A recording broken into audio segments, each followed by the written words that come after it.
ये वीडियो मेरी इस वाली वीडियो का सेकंड पार्ट है। पूरी कहानी जानने के लिए इस वीडियो को ज़रूर देखें, link in the description.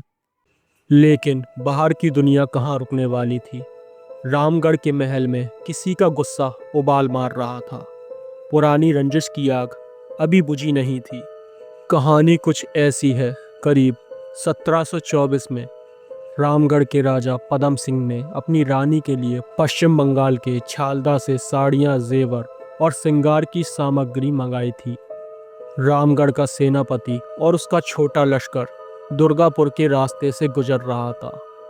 Durgapur की सेना ने उन्हें देखा। उन्हें शक हुआ, क्या ये जासूस है।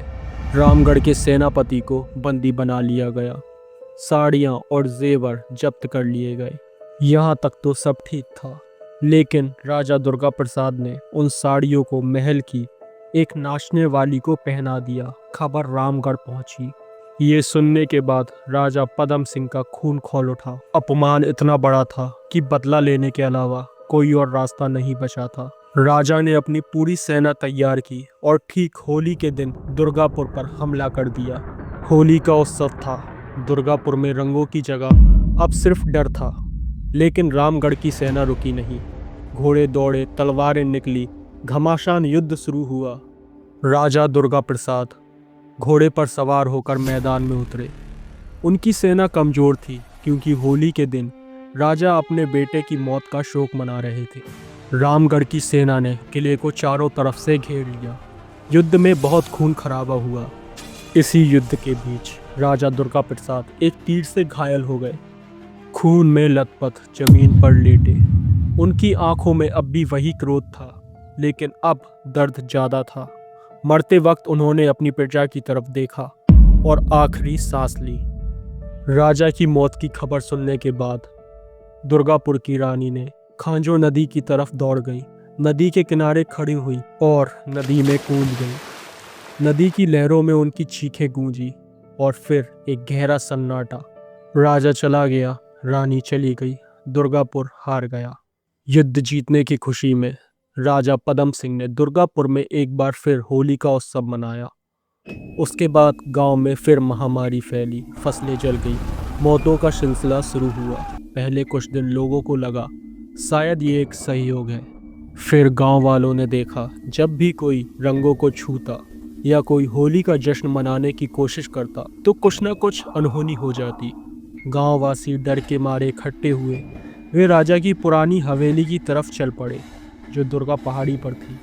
पहाड़ी पर पहुंच के उन्होंने देखा वो हवेली जहां कभी राजा का दरबार लगता था, अब वो खामोश थी।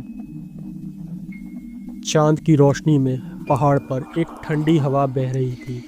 कहते हैं उस रात लोगों ने महसूस किया कि हवा में कोई साया है।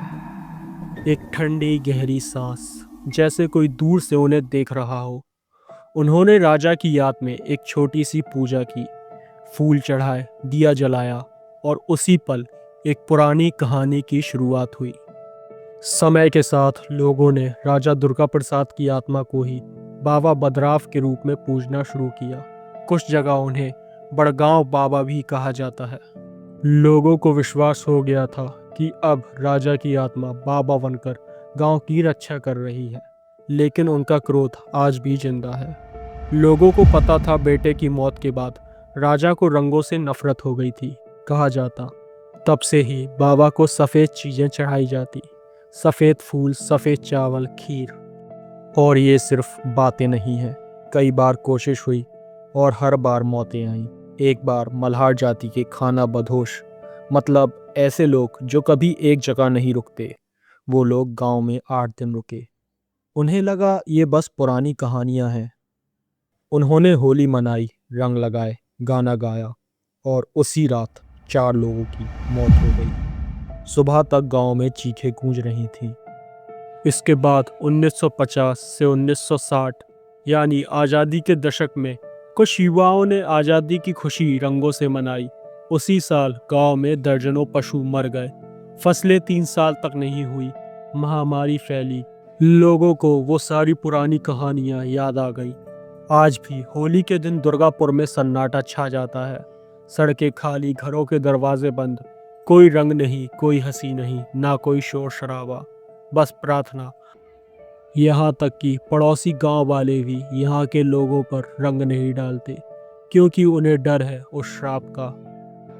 और दुर्गापुर की पहाड़ी पर बाबा बदराव देव की छाया घूमती है, जो आज भी गांव वालों की रक्षा कर रही है। रात में जब चांद की रोशनी पड़ती है तो लोगों को वो छाया दिखाई देती है। ये सिर्फ एक कहानी नहीं, एक ऐसा सच है जिसके सबूत आज भी रिपोर्ट्स में दर्ज हैं। Times of India, telegraph India, Jagran, news 18, Prabhat Khabar, ABP live जैसी खबरों में आज भी ग्रामीणों के इंटरव्यू मौजूद हैं। तो अब कमेंट्स में बताओ, क्या ये सदियों पुराना श्राप है या बस एक कहानी?